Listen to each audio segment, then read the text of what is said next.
ગુજરાતમાં ગુંડા રાજ ચાલી રહ્યું છે। ભાજપ સરકારના સંરક્ષણ સાથે ધર્મના નામે ગુંડાગીરી કરવા માટે ભાજપના ગુંડાઓને જ્યારે બેફામ જોર આપવામાં આવ્યો હોય એવી સ્થિતિનું આજે નિર્માણ થયું છે। આપ સૌએ જોયું હશે કે ગઈકાલે રાત્રે જ રાહુલજીના એક નિવેદનથી ડરેલી આ ભારતીય જનતા પાર્ટીની સરકાર ભાજપ અને આરએસએસના નેતાઓના ઇશારે કેટલાક ગુંડાઓ રાત્રે પ્રદેશ કોંગ્રેસ સમિતિ કાર્યાલય પર આવીને પથ્થરબાજી કરે છે, પોસ્ટરો ફાડે છે। પ્રદેશ સમિતિના કાર્યાલયના જે ચોકીદાર છે એમની પર હુમલો કરે છે, ચોકીદારની સગર્ભા દીકરી પર હુમલો કરવામાં આવે છે। એની ફરિયાદ પોલીસમાં આપવામાં આવે તેમ છતાં આખા દિવસ દરમિયાન કોઈ કાર્યવાહી કરવામાં નથી આવતી। બપોરે 2 વાગે જાણવા મળે છે કે 4 વાગે ભાજપના યુવા મોરચાના બેનર હેઠળ લોકો કોંગ્રેસ કાર્યાલય પર વિરોધ કરવા આવી રહ્યા છે। પ્રદેશ કોંગ્રેસ સમિતિના ઓફિસ સુપ્રિન્ટેન્ડન્ટ દ્વારા કંટ્રોલ રૂમમાં જાણ કરવામાં આવે છે કે આવી અમને માહિતી મળી છે, કોઈ પરિસ્થિતિ બગડે નહીં, કોઈ અનિચ્છનીય બનાવ બને નહીં, એટલા માટે પોલીસ પ્રોટેક્શન હાજરી હોવી જરૂરી છે। તેમ છતાં 4 વાગે ટોળું આવે છે, લગભગ 200 કરતાં વધારે લોકોનું, જેમાં ભાજપના કાર્યકરો ઓછા પણ ભાજપ સમર્પિત જે ગુંડાઓ છે જેનો ઉપયોગ કરીને ભાજપના લોકો, આરએસએસના લોકો ગુજરાતમાં ભય અને ડરનો માહોલ ઊભો કરે છે। એવા લોકોનું ટોળું પ્રદેશ કાર્યાલય પર આવે છે અને બેફામ રીતે પોલીસની હાજરીમાં પથ્થરમારો કરવામાં આવે છે।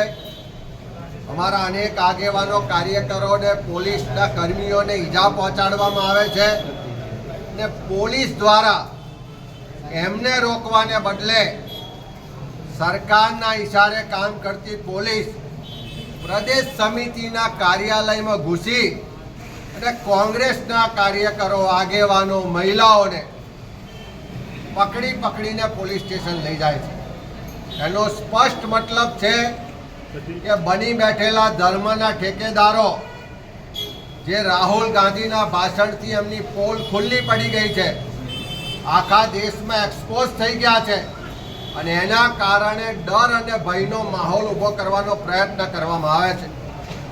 કોંગ્રેસ કાર્યાલય પરનો હુમલો આ લોકશાહી વ્યવસ્થા પરનો હુમલો છે। દેશમાં સંવિધાન ખતમ કરવાવાળી વિચારધારા દ્વારા થયેલો હુમલો છે। ધર્મના નામે જે ગુંડાગીરી થઈ રહી છે એનું આ એક વરવું પ્રદર્શન છે।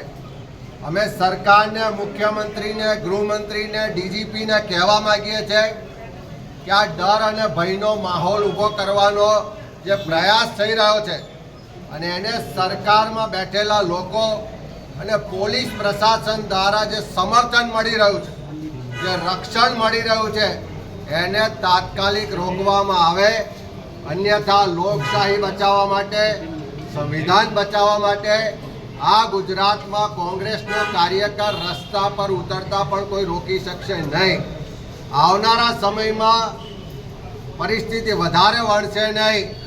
એટલા માટે અમે સરકારને કહીએ છીએ, પોલીસને કહીએ છીએ કે ઝડપથી જે પણ ગુંડા તત્વો અહીંયા આવીને હુમલો કર્યો છે, જેમણે પણ પથ્થરબાજી કરી છે, કાયદો હાથમાં લીધો છે, એવા તમામ લોકો સામે કડકમાં કડક કાર્યવાહી કરવામાં આવે અને સાથે સાથે જે પોલીસ અધિકારીઓ કે જે સરકારના પીઠું બની અને કામ કરે છે, જેમણે કોઈ પણ જાતની મંજૂરી વગર પ્રદેશ કાર્યાલયમાં અંદર ઘૂસી અને મહિલાઓ પર અત્યાચાર કર્યો છે, કાર્યકરો પર અત્યાચાર કર્યો છે, તોડફોડ કરી છે, એવા તમામની પણ તપાસ કરીને કાર્યવાહી કરવામાં આવે એવી માગણી કરવામાં આવે છે। આપના માધ્યમથી અમે ભાજપના નેતાઓને આરએસએસના નેતાઓને પણ કહેવા માંગીએ છીએ કે કોંગ્રેસને ડરાવવા દબાવવાનો પ્રયત્ન અનેકવાર થયો હશે. કોંગ્રેસ ક્યારેય કોઈનાથી ડરી પણ નથી, ક્યારેય વિચારધારામાંથી પીછેહટ કરી પણ નથી. અંગ્રેજો સામે પણ લડ્યા હતા અને અંગ્રેજોના જેવા જ નવા અંગ્રેજો જે ભાજપના આરએસએસના સ્વરૂપમાં દેશમાં ભાગલા પાડોને રાજ કરોની નીતિથી કામ કરે છે, એમની સામે પણ ક્યારેય આ વિચારધારા ડરવાની પણ નથી, ડગવાની પણ નથી અને ફરીથી આ સંવિધાન બચાવવાની લડાઈ મક્કમતાથી લડીશું.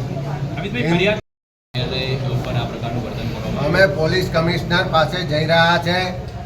પોલીસે સામેથી એની હાજરીમાં હુમલાનો બનાવ બન્યો છે, તો જે હુમલો કરવાવાળા હતા, જે ભાજપના ગુંડાઓ હતા, એમને પકડવા જોઈતા હતા, પણ એના બદલે ઓફિસમાં બેઠેલા કર્મચારીઓ કોંગ્રેસના કાર્યકરોને પકડી ગયા છે.